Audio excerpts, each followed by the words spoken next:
कैसे हैं आप देख रहे हैं बॉडी पॉलिटिक और मैं हूं जावेद नागा। नाज़रीन, आज की जो हमारी स्टोरी है वो पीटीआई के जो इंट्रा पार्टी इलेक्शन है उसके अराउंड है और उससे जुड़ी हुई जो छोटी छोटी स्टोरीज और ख़बरें हैं उसको डिस्कस करेंगे। पीटीआई ने अपना नया चेयरमैन नामज़द कर दिया है, जिसका तारुफ इस तरह है कि वो बैरिस्टर गौहर खान हैं, जिनका ताल्लुक़ केपी से है, लेकिन वो एक पेशावर वकील हैं। वो एतजाज़ हसन की फ़र्म के साथ एक बड़े अरसे से मुंसलिक हैं और अब भी मुंसलिक हैं जब उनको पीटीआई का चेयरमैन नामज़द किया गया है। तो पीटीआई को इलेक्शन कमीशन ने वार्न किया था कि अगर वो इंट्रा पार्टी इलेक्शंस नहीं करवाते तो उनका निशान जो बैट और बला है उसको कलअदम करार दे दिया जाएगा या निशान किसी और को अलाट कर दिया जाएगा। तो इस तरह एक पार्टी में खलबली मच गई थी और इमरान खान साहब को ये फ़ैसला करना पड़ा कि पार्टी का नया चेयरमैन लाया जाए। पार्टी के नए चेयरमैन की रेस में उनकी जो अहलिया हैं बुशरा बीबी, वो भी सरगर्म थी और काफ़ी खबरें इस तरह की चली कि इमरान खान के बाद और सज़ा की सूरत में बुशरा बेगम जो है वो पार्टी को संभाल लेंगी और उनका इंटेंशन भी था, इस तरह की तैयारी भी थी। और साथ में जो उनकी बहनें हैं, ख़ास तौर पर अलीमा खान, जो गुज़िश्ता दिनों हमें काफ़ी एक्टिव नज़र आई, इमरान खान के केसेस के सिलसिले में मुलाकातें करती रहीं, तो ये भी था कि शायद अलीमा खान की तरफ ये चेयरमैनशिप चली जाए क्योंकि वो बहन की हैसियत में ज़्यादा ट्रस्टवर्दी है। लेकिन इन द मीन टाइम जो एक नया तनाज़ा और कज़िया शुरू हो गया और जिस तरह की बुशरा बीबी की गाड़ी को रोक कर नारे लगाए गए, हुल्लड़बाजी हुई और जवाबी कार्रवाई की, जवाबी इल्ज़ामात हुए, तो लगता है कि इन दोनों की मेरिट जो है वो ख़त्म हो गई। तो लिहाजा इमरान खान ने एक निस्बतन अननोन जो साहब हैं गौहर खान एडवोकेट, उनको पार्टी का नया चेयरमैन नामज़द कर दिया। गौहर खान साहब प्रोफेशनल वकील हैं और वकला तहरीक में वो बड़े सरगर्म थे और कहा जाता है कि वो जस्टिस इफ्तिखार चौधरी, एतजाज़ हसन और इस्टेब्लिशमेंट के दरमियान जो डायलॉग होता था उस वक्त, उसमें वो ब्रिज बने हुए थे और बड़े कंपोज किस्म के आदमी हैं, कम गो हैं, ज़्यादा बात नहीं करते और आपने उनको बातचीत करते हुए देखा भी उमूमन नहीं होगा। तो एक नया चेहरा है और उनका जो पॉलिटिकल प्रोफाइल इस तरह है कि वो 2018 के इलेक्शन में केपी से उन्होंने अपने आबाई इलाके से कॉन्टेस्ट किया था और बड़े क्लोज़ मार्जिन के साथ वो पीटीआई के हाथों ही हारे थे। हालिया कोई एक बरस में, 1 से 1.5 बरस हुआ है कि उन्होंने पीटीआई ज्वाइन की थी और ये अमर भी हैरत अंगेज़ है कि पाकिस्तान की पॉलिटिकल तारीख में किसी पार्टी का सदर या चेयरमैन ऐसे शख्स को बनाया गया है जिसने एक 22 साल पुरानी पार्टी में सिर्फ 1 साल पहले ही शिरकत की हो। तो समझा जाता है कि वो पीटीआई के चेयरमैन के काफ़ी करीब हैं अपनी तबीयत की और मिजाज की वजह से, क्योंकि वो लो प्रोफाइल रखते हैं। और लग इस तरह रहा है कि इमरान खान साहब पार्टी में भी एक दूसरे बोझदार साहब की तलाश में हैं कि वो ज़्यादा एम्बिशियस न हो, अपने काम से काम रखे और पार्टी जो है जब उनकी वापसी हो या वो सारी सज़ा के बाद जब आए मंज़र पर, तो पार्टी उनको सही और सलामत मिले और उसमें जो अमानत दी जा रही है उसमें कोई ख़यानत न हो। तो बैरिस्टर गौहर का इंतखाब इसी सिलसिले में किया गया है। लेकिन दूसरी तरफ ये भी स्टोरीज़ हैं कि बैरिस्टर गौहर जो हैं वो एतजाज़ हसन के बहुत करीबी हैं, उनके चैम्बर के सेकंड सीनियर मोस्ट लायर हैं और वो एतजाज़ हसन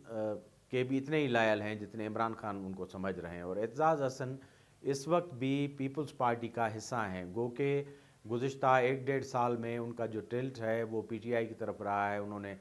इमरान खान के हक़ में खुल के बात की है, वो टीवी पर भी आते हैं उनके केसेस, और उनका जो बज़ाहिर स्टैंस था वो उस वक्त जो इस्टेब्लिशमेंट थी उसके ख़िलाफ़ हमें नज़र आया, वो बड़े वोकल रहे हैं। और साथ साथ वो पीपल्स पार्टी में अभी तक बैठे हुए हैं। पीपल्स पार्टी ने लतीफ़ खोसा को तो नोटिस देकर फ़ारिग कर दिया, उनके ख़िलाफ़ कार्रवाई हुई, लेकिन बैरिस्टर एतजाज़ हसन अब भी पार्टी का हिस्सा हैं और पीपल्स पार्टी की जो सेंट्रल एग्जीक्यूटिव कमेटी की जो मीटिंग्स हैं उनमें वो लास्टली जो हुई हैं उनमें वो नज़र आए और ख़बरों में रहे। तो इस तरह पीपी से एक जुड़ा हुआ सीनियर तरीन लीडर, उसके चैम्बर का एक सीनियर वकील, वो पीटीआई का चेयरमैन बन जाना ख़ुद एक मैसेज है। और कहने वाले कह रहे हैं कि जैसे पीटीआई ने वक्ती तौर पर پیپلز پارٹی میں انضمام کر لیا ہے، کیونکہ ایک سال پہلے تک ایک بندہ جو پیپلز پارٹی کے ساتھ جڑا ہوا تھا، اس نے الیکشن بھی کانٹیسٹ کیا پیپلز پارٹی سے، اور آج وہ پی ٹی آئی کا چیئرمین ہے۔ لیکن ظاہر ہے جب مشکل وقت ہوتا ہے تو اس طرح کے فیصلے کیے جاتے ہیں۔ کہا یہ جا رہا ہے کہ عمران خان جو ہے ظاہری طور پر اپنی پارٹی کا جو سیمبل ہے بلا یا بیٹ، اس کو الیکشن کمیشن میں بچانا چاہتے ہیں، کیونکہ اپ کمنگ الیکشن میں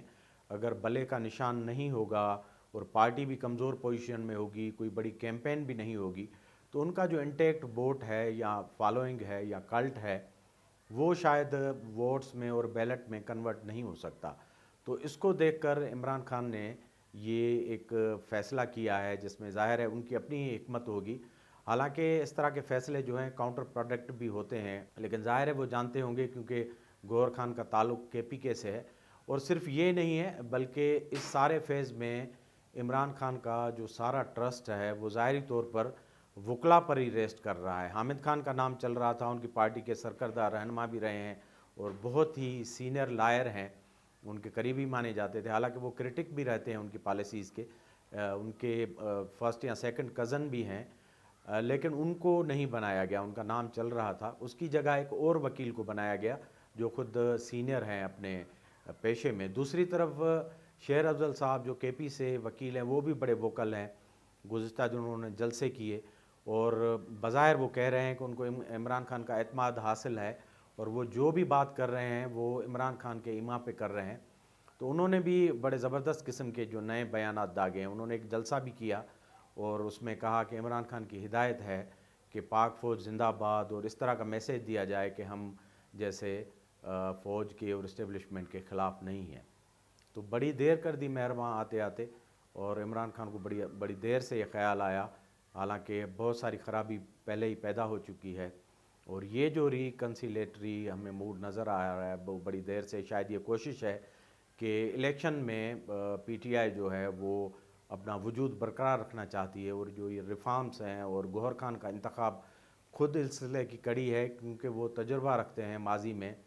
اسٹیبلشمنٹ سے ایک بڑی موومنٹ میں ڈائلاگ کے بیچ جو میڈیٹر بننے کا، اور وہ پل رہے ہیں ساری تحریک میں۔ تو ان کا جو انتخاب نظر آ رہا ہے ظاہری طور پر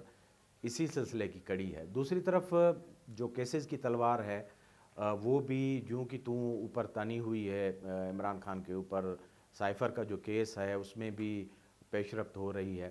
اور القادر کا ٹرسٹ کا جو کیس ہے اس میں تو نیب کی طرف سے چارج شیٹ بھی کیا گیا ہے 8 سے 11 لوگوں کو، اور اس میں بڑے کلیئر شواہد سامنے آئے ہیں۔ تو یوں لگ رہا ہے کہ یہ جو نئی قانون سازی ہے اس کے بعد 4 ہفتوں میں یہ کیس جو ہے اس کو ٹرائل کورٹ سے وہ فیصلہ ہو جائے گا۔ اور جس طرح کی خبریں آ رہی ہیں یا جس طرح کی ایویڈنس ہے، ڈاکیومنٹری اور بیانات ہے، اس سے یہ ظاہر ہوتا ہے کہ شاید اس میں بھی عمران خان کو اور باقی جو لوگ ہیں، بشرا بیگم سمیت زلفی بخاری اور سرکردہ لوگ القادر ٹرسٹ کیس میں ہیں، بشمول ملک ریاض اور ان کے بیٹے علی ریاض، ان کو بھی امکانی طور پر سزا آ سکتی ہے۔ تو یہ صورتحال ایک ایسے وقت میں ہو رہی ہے جب پی ٹی آئی جو ہے اپنا انٹرا پارٹی الیکشن کے لیے پریشان ہے، نئے چیئرمین کو انہوں نے چنا ہے، پارٹی کی سروائیول کی ایک جنگ چل رہی ہے، اپنا نشان بچانے کی، اپنی اوریجنلٹی جو ہے بچانے کی، اور دوسری طرف جو میسیجز آ رہے ہیں وہ بھی بڑے ریکنسیلیٹری ہیں، جیسے لگتا ہے کہ پی ٹی آئی نے اپنے سارے موقف سے ریٹریٹ کیا ہے۔ لیکن یہ ریٹریٹ اور پیچھے ہٹنا ایک بہت ہی بڑے نقصان کے بعد ہوا ہے۔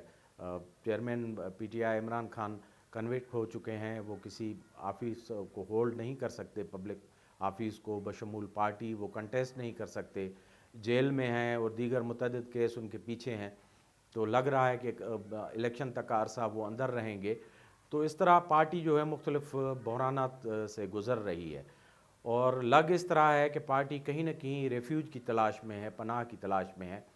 ایک طرف پیپلز پارٹی کا ان کی طرف نرم گوشہ ہے، جیسے میں نے پہلے ہی کہا کہ بیرسٹر گوہر خان کا جو انتخاب ہے اس سے لگ رہا ہے کہیں نہ کہیں یہ بینیفٹ پیپلز پارٹی کو جانے لگا ہے کہ گوہر خان کی پریزنس میں یا پی ٹی آئی کا جو ووٹ بینک ہے، اگر پی ٹی آئی کو نہیں مل سکتا تو کہیں نہ کہیں اس کی کنورجنس جو ہے پیپلز پارٹی کے ساتھ ہو سکتی ہے۔ تو یہ ساری جو ڈیولپمنٹ ہے پارٹی کے لیے ایک ایسے मुश्किल वक्त में है, जब वो बड़े बहरानी दौर से गुज़र रहे हैं, उनकी लीडरशिप अंडर ट्रायल है। और दूसरा ये है कि जो इंट्रा पार्टी इलेक्शंस हैं वो खुद कंट्रोवर्सी का शिकार होने जा रहे हैं, कि जिस तरह अकबर एस बाबर साहब उनके एक और सरकर्दा फाउंडिंग मेंबर्स में से उनका ताल्लुक़ है, वो पार्टी के दफ्तर चले गए थे इलेक्शन के दौरान, और उन्होंने वहाँ जाकर नॉमिनेशन फॉर्म मांगा और ये इरादा ज़ाहिर किया कि उन्हें तफसीलात बताई जाएं कि किस तरह होगा नॉमिनेशन, इलेक्शन किस तरह होगा, इलेक्टोरल कॉलेज कौन सा है, कौन से डेलीगेशंस हैं। लेकिन बाद में जो मीडिया में उन्होंने बात की कि उनको नहीं बताया गया। इस तरह बलूचिस्तान से कुछ लीडरशिप वहाँ गई थी कंटेस्ट करने के लिए, लेकिन पार्टी सेक्रेटरीट से उनको कोई जो है जवाब नहीं मिला। और सुनाई ये दे रहा है कि अकबर एस बाबर इस कज़िए को लेकर दोबारा किसी कोर्ट में चले जाएंगे और इंट्रा पार्टी इलेक्शन भी हो सकता है कि चैलेंज हो जाएं, क्योंकि उनके जो पार्टी का इलेक्शन का तरीक़ाकार था उसमें ये भी पता नहीं था कि पीटीआई ने ये इलेक्शन किस आइन के तहत करवाए हैं और उनका जो ज़ाब्ता अखलाक है वो किस तरह है और क्राइटेरिया किस तरह है सारी। क्योंकि जब एक सीनियर मेंबर को नहीं बताया गया कि किस तरह इलेक्शन हो रहे हैं, तो इस इलेक्शन पर जो सवालिया निशान है वो आज खुद लग जाते हैं। अगर अकबर एस बाबर दोबारा कोर्ट में चले गए तो ये जो इलेक्शन है गौहर खान का, ये भी मुतनाज़ा हो सकता है और पार्टी के लिए एक नई मुसीबत बन सकती है। तो इस तरह की ख़बरें हैं, एक बड़ा मुश्किल टाइम है पीटीआई के लिए। देखते हैं वो उनसे कैसे निकलते हैं, कैसे से, और अपनी पार्टी को, अपने निशान को किस तरह बचा पाते हैं। और वाक़तन जो ये फ़ैसला है इमरान खान का, क्या उनको फ्यूचर में एक पार्टी का चेयरमैन की हैसियत में नया उस्मान बुज़दार मिल जाएगा जो उनको अमानत वापस कर देगा। क्योंकि पीटीआई की जो हिस्ट्री हमें बता रही है कि पीटीआई की लीडरशिप बशमूल इमरान खान में ये डर अभी तक परसिस्टेंस है कि जो भी नया लीडर होगा, वो तरीन साहब हों, अलीम खान हो या कोई और हो, अगर उसको पार्टी में कोई बड़ी हैसियत दी गई तो वो इमरान खान को ईज़िली रिप्लेस कर सकते हैं। तो ट्रस्ट के डेफिसिट की तौर पर एक तीसरी बड़ी पार्टी पाकिस्तान में कब तक चलेगी, और ये जो डेमोक्रेसी का अंदाज़ है विद इन पार्टी या इंट्रा पार्टी इलेक्शंस में, ये कितना डेमोक्रेटिक है कि एक पार्टी हमेशा इस डर में है कि इमरान खान के सिवाय जो भी लीडरशिप आएगी वो पार्टी को बिट्रे करेगी। और हुआ भी है ऐसा, आपने जो हालिया तजुर्बा देखा 9 मई के बाद जो क्रैकडाउन हुआ पीटीआई पर, उसके बाद उनके सरकर्दा जितने रहनुमा हैं उनमें से कोई भी एक ना पार्टी के साथ है और ना स्क्रीन पे ही नज़र आ रहा है। जो लोग हमें हर वक्त एक डिफेंडर के तौर पर वोकलिस्ट नज़र आते थे, उनमें से कोई भी चेहरा आज आपको नज़र नहीं आएगा। तो उनके एक जो खदशा है वो सच भी साबित हुआ है। लेकिन किसी भी डेमोक्रेटिक पार्टी के लिए ये बहुत ही बुरा जेस्चर है कि वो इस डर में हमेशा अपनी लीडरशिप या सेकंड लीडरशिप को चुने कि वो आकर बिट्रे करेगी। तो आज के लिए इतना। हमारा प्रोग्राम देखते रहें, सब्सक्राइब करें और अपना फीडबैक देते रहें।